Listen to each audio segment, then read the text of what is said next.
She didn't flinch when she said it. "Congratulations, you're terminated. 3 HR reps, 1 witness. No warning." And there she was, my wife's sister, sitting across from me like she hadn't eaten dinner at our house last Sunday, like she hadn't hugged me at our wedding. I handed over my badge. "I built this system," I said, calm. "You've got 15 minutes before it crashes. Tell your dad I said good luck." The panic in her eyes was worth every second of betrayal. 3 years ago, I was welcomed into the family like a godsend. Married the love of my life. Got pulled into their family business, a tech consulting firm with government contracts, private security systems, and NDA-laced handshakes. My father-in-law, the CEO, trusted me with his crown jewel, the company's back-end architecture. I made it untouchable, bulletproof. No one could get in or out without my eyes on them. It was more than code. It was control. And I loved them, all of them. I thought they loved me too. It started with whispers. Late-night texts my wife wouldn't let me see. Meetings her sister forgot to mention. A project I designed getting mysteriously reassigned. But the moment everything snapped, I walked into a conference room 2 hours early, caught her sister, Jessica, on a video call with a competitor. My code, my architecture, my name wiped clean off the documentation. And the voice on the other end? My wife, smiling. "We'll push him out next quarter," she said. "He's too trusting. He won't see it coming." I didn't cry. I didn't rage. I walked out, drove home, kissed my wife on the forehead, told her I was going to start meal prepping again.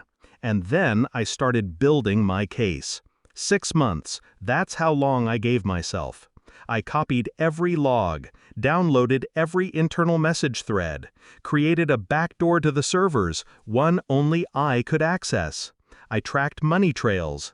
Jessica was receiving silent kickbacks from a shell company tied to the competitor. My wife? She'd started a separate LLC and was funneling family funds into it. Embezzlement in plain sight. I found the emails, I found the false signatures, I found the forgery. I made sure every breadcrumb could be traced, not back to them, but to me. Like I was the villain, like I was guilty. Then I set the trap. The quarterly board meeting was the perfect stage. My father-in-law praised me in the morning meeting. By afternoon, I was summoned to HR. Jessica, lips thin. My wife, arms crossed. They handed me my pink slip. Security breach, conflict of interest, all fabricated, all rehearsed. I let them believe I was blindsided.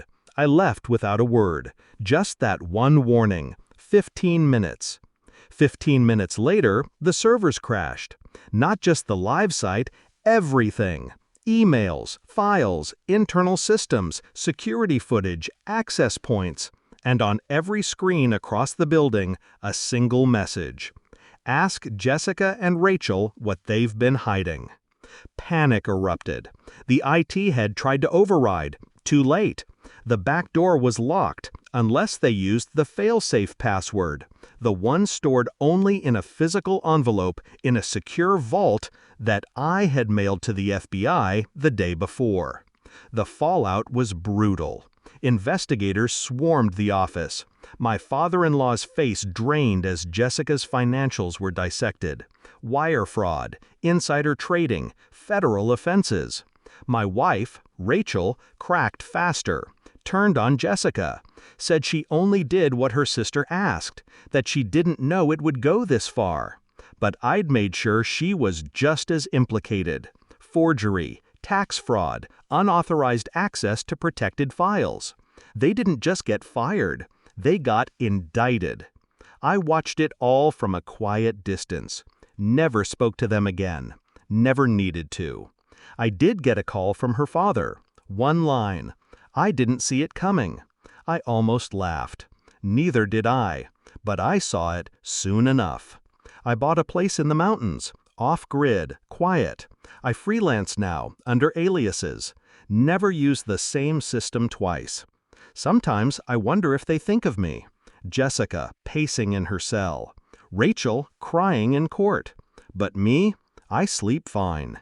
Betrayal cuts deep, but justice carves deeper.